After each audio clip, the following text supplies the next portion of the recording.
बिस्मिल्लाहिर्रहमानिर्रहीम।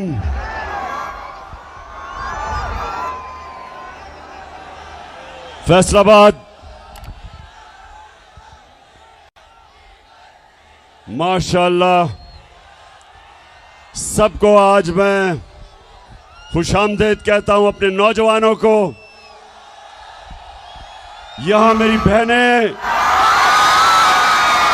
पहली दफा हमारे जलसों में, किसी भी जलसों में पहली दफा इस तादाद में पाकिस्तान की ख्वातीन भी शामिल हैं हमारी तहरीक में।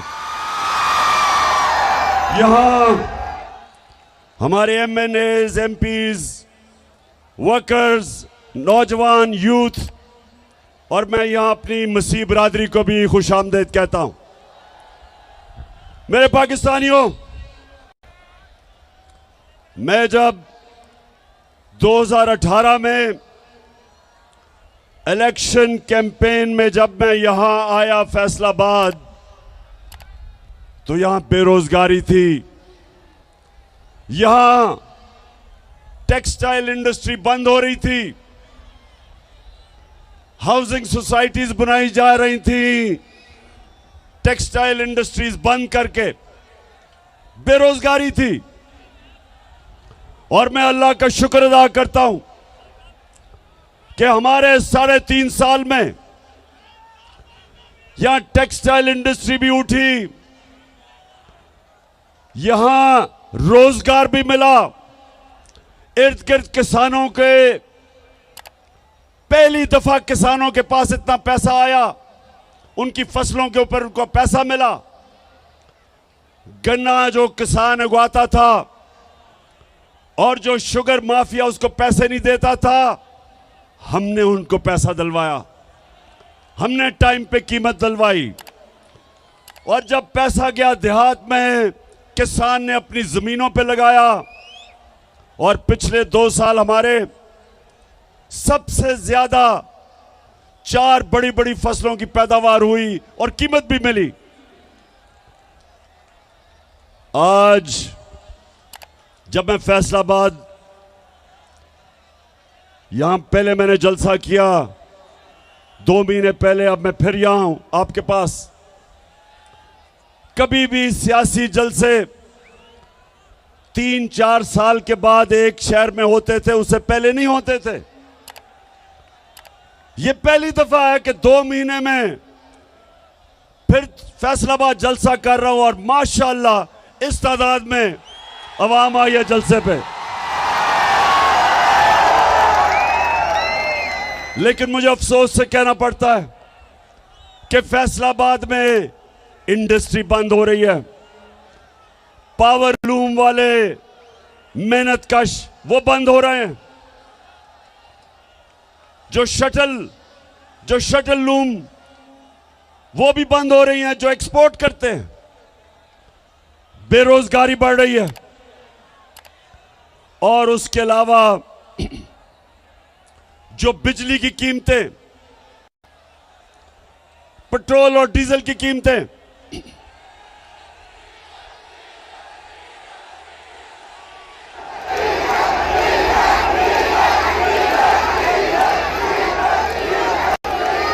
चार महीने के अंदर ये जो इंपोर्टेड हुकूमत जो बैरूनी साजिश के तहत इस कौम के ऊपर मुसल्लत की गई, 4 महीने के अंदर इन्होंने पाकिस्तान का बेड़ा गर्क करके रख दिया।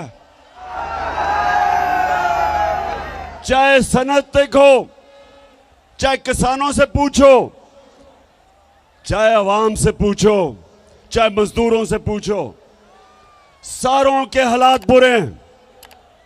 क्योंकि जो इंपोर्टेड हुकूमत थी वो सिर्फ एक मकसद के लिए आए थे, अपने करप्शन के केस बंद करने के लिए। तो मैं उसके ऊपर बाद में आऊंगा। मैं पहले जो पाकिस्तान में सैलाब आया हुआ है, अल्लाह ने हमें बड़े इम्तिहान में डाला हुआ है। 3 चीजें हमने करनी है आगे से। कि अगर इस मुल्क में सैलाब आए तो वो इतनी तबाही ना मचाए। नंबर 1, हमें डैम्स बनानी पड़ेंगी। मैं फख्र से कहता हूं कि 50 साल के बाद हमारी हुकूमत थी जिसने 10 डैमें बनाई, जिसमें 3 बड़ी डैम्स थी 50 साल के बाद। और हमने अभी और डैम्स की फिजिबिलिटीज बनाई हुई थी, और अगर 3-4 साल और मिल जाए हमें तो कभी भी इस तरह की तबाही, फ्लड्स नहीं मचाएंगे आने वाले वक्त में इंशाअल्लाह। तो सबसे पहले डैम्स बनानी है। नंबर 2, ये जो मौसम की तब्दीली है, इसके लिए जो हमने 10 अरब दरख्त लगाने का हमारा जो प्रोग्राम है, वो एक ही तरीका है कि हम ये जो क्लाइमेट चेंज है, मौसम की तब्दीली है, ये जो मौसम गर्म हो रहा है, एक ही तरीका है इसकी गर्मी कम करने का कि सारी कौम मिलकर आने वाली हमारी नस्लों को बचाने के लिए हम सब मिलकर शजरकारी करें। और इंशाअल्लाह वो हमारा दूसरा प्लान है। अभी मैं आपको फैसलाबाद अभी बड़ी अच्छी अच्छी वीडियोस भी दिखाने लगा हूं।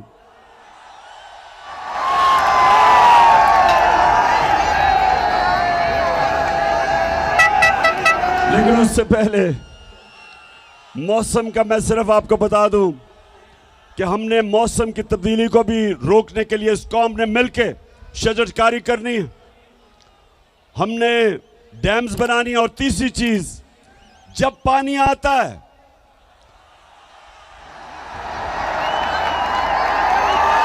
बारिश आता है तो जब पानी आता है तो उसको निकालने के लिए ड्रेनेज सिस्टम चाहिए ताकि वो तबाही ना मचाए। अगर पानी के रास्ते में अगर आप पानी को निकलने नहीं देंगे तो वह फिर तबाही मचाएगा। तो इसलिए ये भी अभी हमने ड्रेनेज सिस्टम ठीक करना है। जिस तरह दराए सिंध के साथ राइट बैंक और लेफ्ट बैंक कैनाल है जो बंद हैं, जिनको कब्जे हो गए हैं। कई कराची की तबाही है क्योंकि नालों के ऊपर लोगों ने कब्जे कर लिए हैं। तो इंशाल्लाह ये तीसरी चीज। और चौथी, इंशाल्लाह अगले इतवार को मैं फिर से टेलीथॉन करूंगा और खास तौर पे बैरून मुल्क पाकिस्तानियों से इंशाल्लाह अरबों रुपया आपको इकट्ठा करूंगा सैलाब के मुतासरीन के लिए। अच्छा, अब फैसलाबाद थोड़ी सी जरा संजीदा बातें देखें। फैसलाबाद वो शहर है, इंडस्ट्रियल सिटी है, पाकिस्तान का मैनचेस्टर है। अगर यहां हम अपनी सनत और सनतकारों की मदद करेंगे, वो सनतकारी करेंगे और सरमायाकारी करेंगे, फैक्ट्रियां बनाएंगे, नौकरियां मिलेंगी, मुल्क में दौलत में इजाफा होगा। और अब मुल्क जब एक्सपोर्ट करता है तो मुल्क के अंदर डॉलर आते हैं। तो नौजवानों, मैं चाहता हूं कि मैं आपकी तरबियत भी करूं और आपको तालीम भी दूं कि हमने अपने मुल्क को कैसे उठाना है, कैसे एक अजीम मुल्क बनाना है। तो कोई भी मुल्क जब तक, जिसको अंग्रेजी में वेल्थ क्रिएशन, जब तक वो मुल्क में अपनी दौलत के अंदर इजाफा नहीं करता, जब तक वो मुल्क में दौलत की इजाफा नहीं करता, अपनी एक्सपोर्ट्स नहीं बढ़ाता, तो वो इसी तरह कभी IMF की गुलामी तो कभी किसी की गुलामी, और उसका सरबरा फिर यही करता है जो कि अभी शहबाज शरीफ कहता कि मैं भी मुल्क फिर के आया हूं। तो वो क्या कहता, जरा ये देख लें। मैं सऊदी अरब से होके आया हूँ, मैं UAE के होके, अभी मैं तुर्की होके आया हूँ। और मैंने उन भाइयों को कहा कि आप हमारे बड़े अजीम भाई हैं, हमेशा आपने हमारी मदद की। और मैंने यही कहा, जब मैं आया हूँ तो आप समझेंगे शायद ये मांगने आया है। मैं मांगने नहीं आया, लेकिन मजबूरी है। जिस तरह माजी में 75 साल में आपने हमारा हाथ बटाया है, कुछ अर्सा आप हाथ बटा। मैंने कहा मैं वादा करता हूं कि इंशाअल्लाह हम पूरी कौम हम मिलकर दिन रात मेहनत करेंगे, पसीना कराएंगे, अपने पांव पे खड़े होंगे। हाँ शहबाज शरीफ, कौम तो मेहनत करती है। हमारा जो बाहर बैरून मुल्क पाकिस्तानी जो सऊदी अरेबिया, दुबई, दुनिया में जाके पैसे कमाते हैं, 14-14 घंटे काम करते हैं, वो पैसा पाकिस्तान भेजते हैं, जिसको रेमिटेंसेस कहते हैं, वो डॉलर्स पाकिस्तान भेजते हैं। और आप और आपके भाई और जरदारी की तरह करप्ट लोग चोरी करके मुल्क से पैसा बाहर भेज देते हैं। तो मेरे नौजवानों सुनो, आप अभी आईएमएफ की रिपोर्ट आई है, ये जरा आप गौर से सुने। आईएमएफ, अब मैं समझा दूं आईएमएफ क्या है। आईएमएफ एक आलमी बैंक है। जब एक मुल्क के अंदर डॉलर्स की कमी होती है, यानी मुल्क में ज्यादा डॉलर्स बाहर जाते हैं और कम डॉलर्स मुल्क में आते हैं, खसारा होता है बैरूनी, तो फिर आईएमएफ आपको कर्जा देता है। तो जब वो कर्जा देता है, वो कई शराइत लगा देता है। वो ये कहता है कि मसलन आप अवाम से पैसा इकट्ठा करने के लिए बिजली महंगी करो, आप पेट्रोल और डीजल की कीमत बढ़ाओ,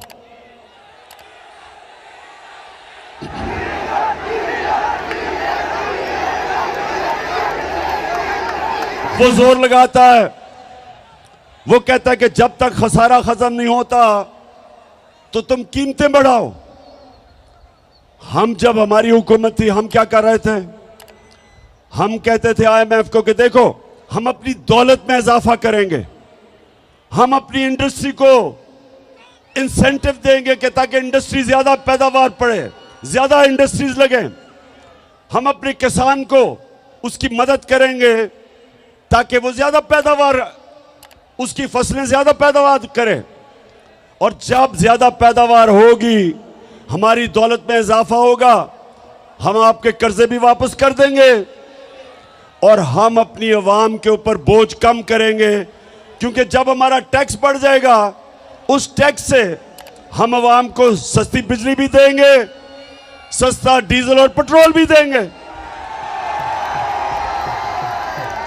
तो हमने फैसलाबाद, गौर से सुनो, हमने पाकिस्तान की तारीख में सबसे ज्यादा टैक्स का पैसा इकट्ठा किया, क्योंकि हमने दौलत में इजाफा किया, हमें टैक्स ज्यादा मिला, हमने करप्शन कम की और तारीखी टैक्स इकट्ठा किया, जिसकी वजह से जब 4 महीने पहले पेट्रोल एक लीटर 150 रुपए का था, सिर्फ 4 महीने पहले आलमी मंडी में तेल तब $103 का था। और ये जरा सुन ले, नोट करें, ये $103 का आलमी मंडी में तेल था और हम आपको पेट्रोल 150 रुपए लीटर दे रहे थे। आज आलमी मंडी में तेल $96 है, कम हो गया, लेकिन आज आपको 236 रुपए लीटर पेट्रोल पड़ रहा है, क्योंकि हमने अपने पेट्रोल की कीमत नीचे रखी थी। हमने टैक्स से ज्यादा पैसा इकट्ठा करके हमने अवाम पे बोझ नहीं पड़ने दिया। हमने बिजली की कीमत, हमारे दौर में 18 रुपए लीटर, 18 रुपए यूनिट थी, आज 36 रुपए यूनिट है, दुगनी, और टैक्स लगा के तो 50 रुपए यूनिट बन जाती है। हमने लोगों के ऊपर बोझ नहीं पड़ने दिया, हमने अवाम के ऊपर बोझ नहीं पड़ने दिया। 4 महीने के अंदर, और तो छोड़ें, डीजल किधर गया, पेट्रोल किधर गया, बिजली किधर गई। आज आटा कराची के अंदर जो हमारे दौर में 20 केजी आटा 850 रुपए पे बिक रहा था, कराची में आज 2000 रुपए पे नहीं मिल रहा। तो ये कौन सी क़यामत आ गई कि 4 महीनों के अंदर महंगाई आसमान पे और माइशत जमीन पे। ये इन्होंने किया है। इस इंपोर्टेड हुकूमत ने। और आईएमएफ क्या कह रहा है? आईएमएफ कह रहा है आगे भी हालात बुरे हैं। आईएमएफ ये कह रहा है कि आने वाले दिनों में अभी बिजली और महंगी होगी, करनी पड़ेगी पाकिस्तान को बिजली और महंगी। वो ये कह रहे हैं कि ये हुकूमत कमजोर तरीन हुकूमत है, यहां पॉलिटिकल स्टेबिलिटी नहीं, यहां सियासी इस्तेकाम नहीं।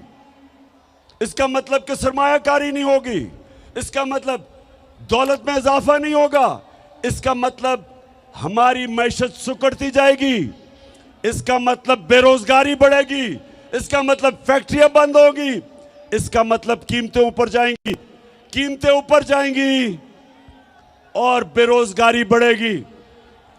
ये आईएमएफ ने रिपोर्ट दी है। तो मैं आज सवाल पूछता हूं कि सब जिन्होंने साजिश करके इन चोरों को हमारे ऊपर मुसल्लत किया था, आज कौम को जवाब दें कि तुमने किया क्या? गद्दारी की है कौम से।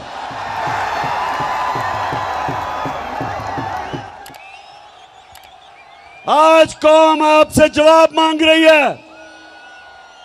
सब जो मुलव्विस थे इसमें, इन चोरों को हमारे ऊपर मुसल्लत किया और उन चोरों ने सिर्फ एक काम किया, आते साथ ही 1100 अरब रुपए की अपनी चोरी आते साथ ही इन्होंने माफ करवाई। आते साथ ही असेंबली में इन्होंने बिल पास किया और बिल पास करके 1100 अरब रुपया जो इन्होंने अवाम से चोरी किया था वो इन्होंने माफ करवाया। नौजवानों, फिर से मैं आपको बता दूं, करप्शन और चोरी में क्या फर्क है? करप्शन और चोरी में क्या फर्क है? नौजवानों, टेस्ट कर रहा हूं मैं तुम्हारे में कितना शऊर है। बताओ, चोरी होती है जो आपकी जेब से मोबाइल फोन चोरी कर ले, चोरी होती है कि आपके घर में आके कोई चोरी करके आपका टीवी उठा के ले जाए, आपके पैसे चोरी कर ले, इसको चोरी कहते हैं। करप्शन वो होती है जो मुल्क का पैसा चोरी किया जाता है, जो आप सबका, जो पैसा आपके स्कूलों पे, अस्पतालों पे, सड़कों पे, कीमतें कम करने पे, जो पैसा कौम पे खर्च होना हो वो चोरी करके ले जाते हैं, इसको करप्शन कहते हैं। और आईएमएफ ने एक और बात की, ये पहली दफा आईएमएफ ने ये बात की है कि एक बहुत बड़ी वजह कि पाकिस्तान के जो माशी हालात इतने बुरे हैं, जो हमारा दिवालिया निकला है, उन्होंने कहा एक बहुत बड़ी वजह हुकूमती करप्शन है। यह पहली दफा आईएमएफ ने कहा है। तो अब मैं जरा आपको बताऊंगा फैसलाबाद करप्शन होती क्या है। नौजवानों, जरा अब आप तैयार हो, आपको मैं वीडियो दिखाने लगा हूं। करप्शन होती क्या है? करप्शन होती यह है कि जब मसलन मैंने एक पावर प्लांट लगाना है पाकिस्तान में, उसकी कीमत है 100 अरब रुपया। मैं क्या करता हूं, मैं मुल्क का प्राइम मिनिस्टर या वजीर हूं, मैं क्या करता हूं, उसकी कीमत उठा के 120 रुपए कर देता हूं, 120 अरब रुपया, 20 रुपए जेब में डाल लेता हूं। वो पावर प्लांट जो दुनिया में 100 अरब रुपए में बने हैं, वो पाकिस्तान में 120-30 रुपए पे 30 अरब रुपए के बने हैं। जो 30 अरब रुपया, जो 30 अरब रुपया जो ऊपर जो कीमत बढ़ा के करते हैं, वो अवाम को कीमत अदा करनी पड़ती है महंगी बिजली से। और वो क्योंकि 30 अरब रुपया मुल्क में नहीं छुप सकता, क्योंकि वो बैंकों में डालेंगे, लोग पूछेंगे, तो वो मुल्क से बाहर भेजते हैं, वो चोरी करके बाहर भेजते हैं। तो अब मैं आपको बताऊं कि जो हमारे साहिब इख्तिदार जो 30 साल से इस मुल्क में चोरी कर रहे हैं, दो खानदान, शरीफ खानदान और जरदारी खानदान। मैं जरा अब आपको खुद देखेंगे कि ये चोरी करते कैसे हैं और पकड़ी कैसे जाती है। जी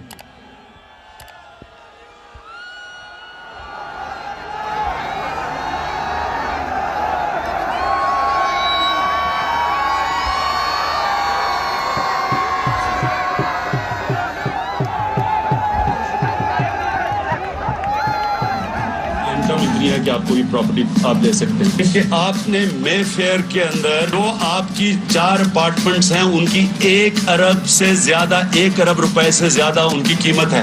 अब 4.5 अरब तक पहुंच गई है उनकी कीमत। आपने अपनी जो टैक्स में टोटल आमदनी बताई है 94 में 1.5 लाख रुपए है। मुझे ये बताएं कि आपने अरबों रुपए की मे फेयर में प्रॉपर्टी खरीदी कैसे? ना आपकी।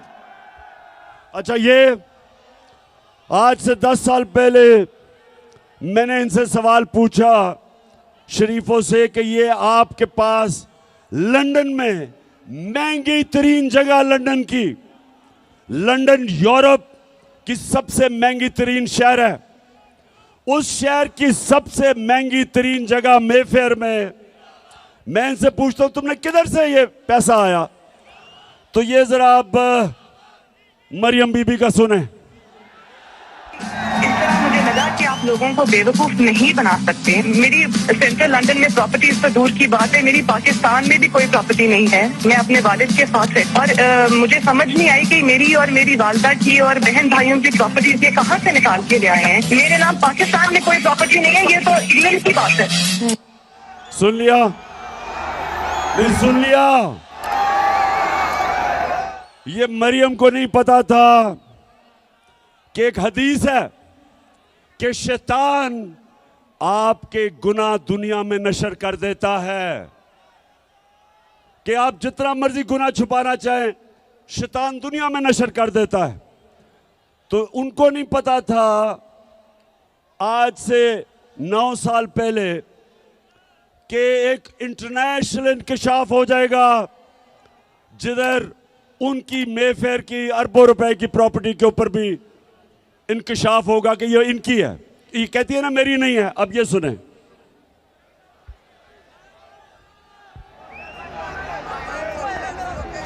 नवाज शरीफ, मरियम नवाज, हसन नवाज और हुसैन नवाज के बैरून मुल्क खुफिया असासों का इंकशाफ। पनामा लीक्स ने बैरून मुल्क खुफिया दौलत का भांडा फोड़ दिया। इंकशाफ हो गया। वो कह रही थी कि मेरी प्रॉपर्टी नहीं। अब ये उनके भाई साहब जब इंकशाफ हो गया तो 2016 में वो क्या कहते हैं, ये सुने।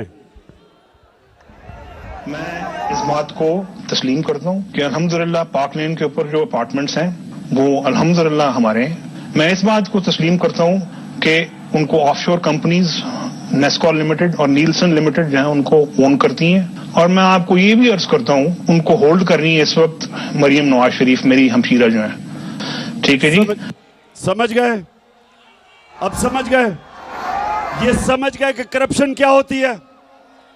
यहां से पैसा चोरी किया, हुंडी हवाले से लंदन भिजवाया, उधर क्योंकि नवाज शरीफ अपने नाम पर ही लेना चाहता था, कंपनी बनाई, कंपनी की मालिका बनाई मरियम नवाज और उसके नाम पे 4 महंगे तरीन अरबों रुपए के लंदन में प्रॉपर्टी ले ली। अब ये क्यों कह रहे थे कि हमारी नहीं है? क्योंकि ये बता ही नहीं सकते कि किधर से पैसा आया कि इतनी महंगी प्रॉपर्टीज ले ले। अच्छा, अब जब ये सारा सामने आ गया तो लोगों ने मरियम से पूछा कि ये बताएं कि जनाब आपके पास पैसा किधर से आया। तो आप ये जरा सुने कि मरियम क्या कहती है, सुने जरा। हसन हुसैन के पास आज जो भी है वो उनके वालिद से उनको नहीं आया। वो कहते हैं ना, ये पैसा कहाँ से आ गया कि बच्चे इतनी छोटी छोटी उम्रों में अमीर हो गए और अरबपति हो गए। तो मुनीब, वो एक अरबपति दादा के पोते हैं, उस अरबपति दादा के पोते हैं जो 1960s और 70s में पाकिस्तान का अमीर तरीन इंसान था। ये जो एसेट्स हैं, ये जो बिजनेस के लिए पैसा है, ये सारा दादा से डायरेक्टली बच्चों को ट्रांसफर हुआ। सुन लिया, ये सुन लिया। मरियम कहती है कि हमारा तो दादा इतना अमीर आदमी था कि हमारे पास तो ये पैसा दादे ने दे दिया। अच्छा, अब दादे ने दे दिया तो दादे का जो बेटा शहबाज शरीफ था वो ये क्या कहता है? मेरे खानदान को 22 खानदानों में शुमार नहीं होता था। मुझे इसके ऊपर बाइस फख्र है कि मेरे वालिद का ताल्लुक एक गरीब किसान के घराने से था, हिंदुस्तान से। वो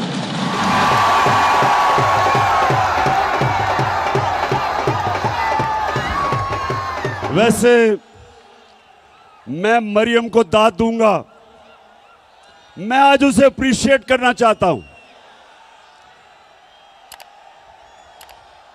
सुने सुने क्यों कि इतना बड़ा झूठ बोलते हुए एक भी मुंह से लाइन इधर उधर नहीं हुई।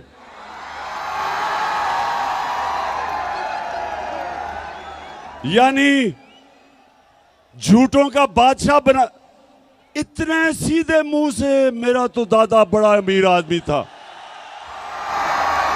वो या तो दादा कोई और था या शहबाज शरीफ। वो शहबाज शरीफ कहता है मेरा बाप गरीब आदमी था, वो कहती है मेरा दादा अरबपति था। अब ये मैं आपको क्यों दिखा रहा हूं? ये इसलिए दिखा रहा हूं मेरी कौम आप समझ जाओ कि 30 साल से आपके मुल्क को लूटा जा रहा है। रोडिया, अच्छा, अब दूसरी तरफ आ जाओ। आसिफ जरदारी, अब आसिफ जरदारी मुल्क की सबसे बड़ी बीमारी हम सब जानते हैं। अब ये सुने, इसने $60 मिलियन जो होता है 13 अरब रुपया इसने स्विट्जरलैंड में रखा हुआ था। मुशर्रफ की हुकूमत ने जब पता चला तो मुशर्रफ की हुकूमत ने कानूनी कार्रवाई की और वो जो पैसा था वो कानूनी कार्रवाई के बाद वो पाकिस्तान को आना था। लेकिन जनरल मुशर्रफ ने इस मुल्क के ऊपर इतना बड़ा जुल्म किया कि इनको दोनों को एनआरओ दे दिया और माफ कर दिया, जबकि जनरल मुशर्रफ का पैसा ही नहीं था माफ करने के लिए। मेरी तरह के लोगों ने शोर मचाया कि कैसे आप माफ कर सकते हैं, पैसा तो कौम का था। तो 13 अरब रुपया इनका माफ हुआ। अब ये जरदारी डर गया, इसने एम्बेसडर को भिजवाया, बर्तानिया से एम्बेसडर को स्विट्जरलैंड भिजवाया, ये तब प्रेसिडेंट था, और इसने वो सारे सबूत खत्म किए। जरा ये देखें, ये स्विट्जरलैंड में ये इंतहाई खुफिया और पुरस्कार ड्रामा जेनेवा में उस वक्त मंजर-ए-आम पर आया जब पीर को सुबह 9 बजे वाजिद शमसुल हसन और नैब के सीनियर एहलकार दानिश्वर मलिक जेनेवा में पाकिस्तानी हाई कमीशन की सिफारती कार में प्रोसिक्यूटर जनरल के दफ्तर पहुंचे। जराये के मुताबिक प्रोसिक्यूटर जनरल कई घंटों तक पाकिस्तानी हाई कमिश्नर और नैब के एहलकार को ये दस्तावेजात देने से मना करते रहे, क्योंकि इन दस्तावेजात को पाकिस्तानी सिफारत खाने की जानिब से कोई बाज़ाब्ता तौर पर वसूल नहीं कर रहा था। एनआरओ के बाद ये केस बंद कर दिए गए थे, मगर अब एनआरओ के खात्मे के बाद इस बात के मजबूत शवाहिद थे कि स्विस केस दोबारा खुल सकते हैं और ये शवाहिद पाकिस्तान की आला शख्सियत के खिलाफ इस्तेमाल हो सकते हैं। इत्तलाआत के मुताबिक जेनेवा में हुकूमत पाकिस्तान के साबिक वकील जैक पी से मुकदमात के असल सबूत वापस मांगे गए, जिस पर वकील ने यह कहकर सबूत वापस करने से इनकार कर दिया कि पाकिस्तान की एक आला शख्सियत इन मुकदमात में मुल्जिम है। तो ये जब ये एनआरओ मिला, बर्तानिया से जरदारी ने एम्बेसडर को भेजा, तब ये सदर था, वो जिनीवा गया, उसने सारे सबूत जो आप देख रहे थे सारे सबूत उठा के और 13 अरब रुपया जो कौम का चोरी हुआ था वो सारे सबूत खत्म कर दिए। तो ये जो दो घर हैं, ये जो 30 साल से लूट रहे हैं, इनको दोनों को मुल्क के ऊपर मुसल्लत किया गया।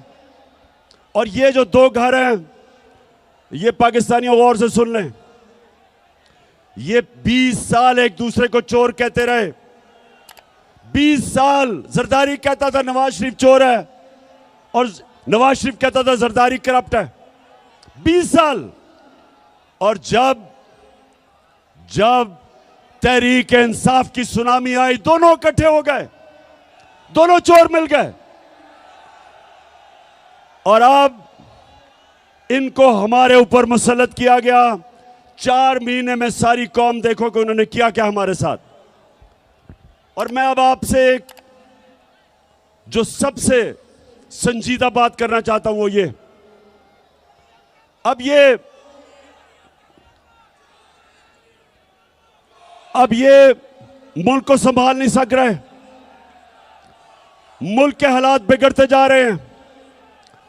IMF ने भी कह दिया है कि जब तक पाकिस्तान में सियासी इस्तेकाम नहीं होगा, मुल्क के हालात बिगड़ते जाएंगे, माशरत नीचे जाती रहेगी, बेरोजगारी बढ़ती जाएगी, महंगाई बढ़ती जाएगी और पाकिस्तान में इंतशार का डर है। ये IMF कह रहा है। तो सवाल ये होता है कि ये दोनों क्यों इलेक्शंस करवाने से डरते हैं?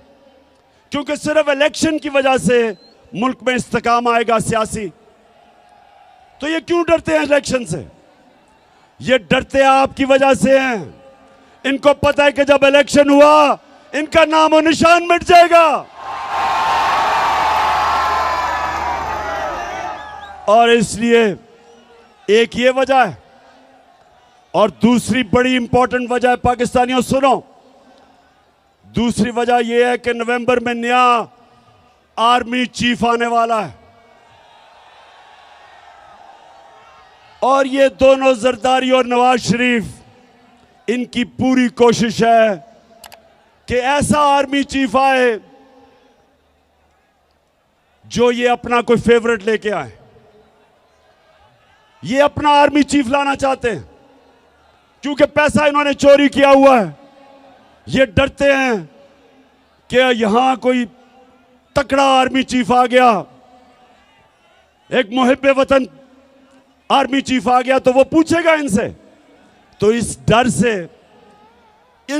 ये बैठे हुए हैं कि ये दोनों मिलकर अपना आर्मी चीफ अपॉइंट करेंगे। अब मैं सारे पाकिस्तानियों से पूछता हूं, फैसलाबाद, गौर से मेरी आप बात सुनो। ये दो जब इनको मुश्किल पड़ती है मुल्क से बाहर भाग जाते हैं। अरबों रुपया इनका मुल्क से बाहर। सो ये सुने गौर से, दोनों का पैसा बाहर पड़ा है। दोनों जब मुश्किल आती है, जरदारी जेल से निकल के मुशर्रफ के दौर बाहर भाग गया, नवाज शरीफ जेल से निकल के मुल्क से बाहर भाग गया, NRO लेके दोनों वापस आ गए। फिर थोड़ी मुश्किल पड़ी, जब जरदारी ने कहा मैं ईंट से ईंट बचा दूंगा, डर के फिर बाहर भाग गया। नवाज शरीफ वो जो झूठ बोल के यहां से गया, वो फिर बाहर भाग गया। बच्चे इनके बाहर। इसके नवाज शरीफ के 2 बेटे कहते हैं कि हम पाकिस्तान के शहरी नहीं, वो बाहर बैठे हैं। जरदारी वो आदमी है जिसने मेमो गेट के अंदर अमेरिकनों को कहा था, हुसैन हुकानी को उसने भेजा, एडमिरल मलन को, कि मुझे पाकिस्तानी फौज से प्रोटेक्शन चाहिए। ये सुने जरा। उधर नवाज शरीफ डॉन लीग्स में हिंदुस्तान को कहता है कि हम गवर्नमेंट तो चाहती है लेकिन फौज दहशतगर्दी नहीं रोक रही। ये डॉन लीग्स में कहता है। बरकत दत्त को मिलता है, बरकत दत्त लिखती है सार्क कॉन्फ्रेंस काठमांडू में, ये छुप के नरेंद्र मोदी से मिलता है अपनी फौज से डर के। अब ये 2 लोग, पैसा इनका बाहर पड़ा,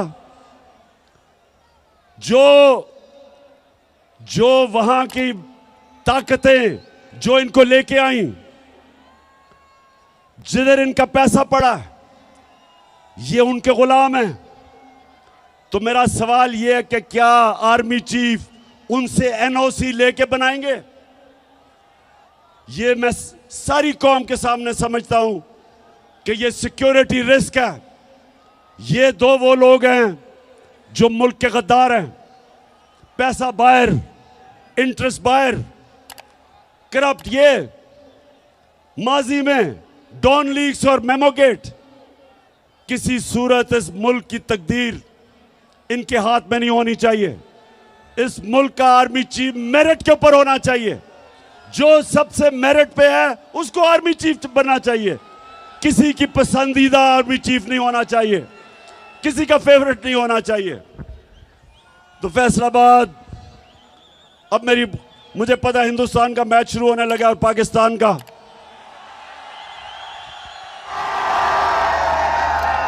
इसी स्टेडियम में हिंदुस्तान के खिलाफ अल्लाह ने मुझे बड़ी कामयाबी दी थी।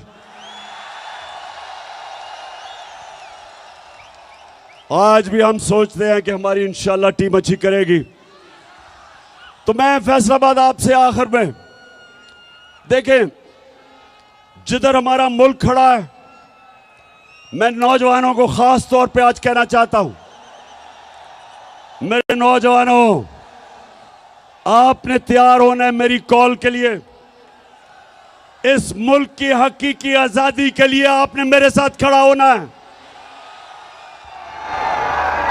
आप सब मुझे बताएं कि क्या जब मैं आपको कॉल दूंगा आप मेरे साथ निकलेंगे? माशाल्लाह और इंशाल्लाह। और मैं अपनी बहनों को भी खास तौर पे, क्योंकि हमारी ख्वातीन भी घरों में इनकलाब आ रहा है। दो तरह के इनकलाब होते हैं फैसलाबाद। एक इनकलाब होता है खूनी इनकलाब, जब ऊपर वो कब्जा कर लेती है एक ऐसी एलीट, एक ऐसा साहिब इक्तदार जो मुल्क का खून चूसते हैं। तो या उनको एक खूनी इनकलाब जो आयतुल्लाह ख़ुमैनी लेके आया था ईरान में, या वो खूनी इनकलाब से जाते हैं और या सारी कौम मिलके इलेक्शन के जरिए इनको खत्म करती है। तो हमने इंशाल्लाह, हमने जिसको सॉफ्ट रेवोल्यूशन कहते हैं, हमने सब ने मिलके इस मुल्क में ये जो कब्जा ग्रुप है इसको हटाना है। और आप सब ने मेरे साथ मिलना है। मैं हूं आपका कप्तान, आप है मेरी टीम।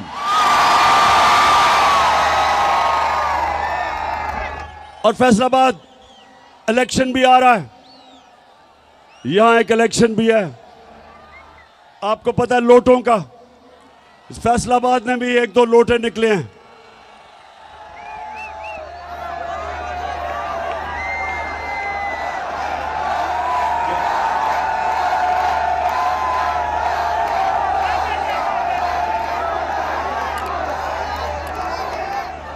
तो एक तो आप सब ने मेरे से वादा करना है हाथ खड़ा करके। अभी वादा क्या करना है कि कभी फैसलाबाद में लोटों को जीतने नहीं देना। और इंशाल्लाह जो मेरा इलेक्शन है यानी 108 जो मैं लड़ रहा हूं यहां से, आपने सब ने मेरी टीम बन के पूरी कोशिश करनी है। इंशाल्लाह हम ये इलेक्शन भी जीतेंगे, हम बड़ा इलेक्शन भी जीतेंगे। और इंशाल्लाह इस मुल्क में, इस मुल्क को हकीकी तौर पे आजाद करके एक अजीम कौम बनाएंगे। इंशाल्लाह वो कौम जिसका नारा था कि पाकिस्तान का मतलब क्या और मेरा तेरा रिश्ता क्या। और जब हमारा ईस्ट पाकिस्तान से रिश्ता टूटा, क्योंकि हम ला इलाहा इल्लल्लाह से पीछे हट गए, क्योंकि हमने ईस्ट पाकिस्तान के लोगों से इंसाफ नहीं किया। जब आप इंसाफ नहीं करते इंतशार होता है। और अल्लाह का हुक्म है, अल्लाह का तो हुक्म है कि मेरी जमीन पे इंसाफ कायम करो।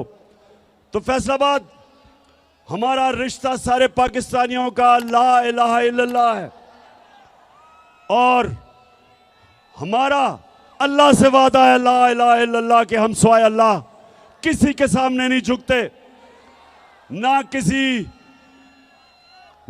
अमेरिकनों के सामने झुकते हैं, ना पैसे के सामने झुकते हैं, ना खौफ के बुत के सामने झुकते हैं, ना लालच के सामने झुकते हैं।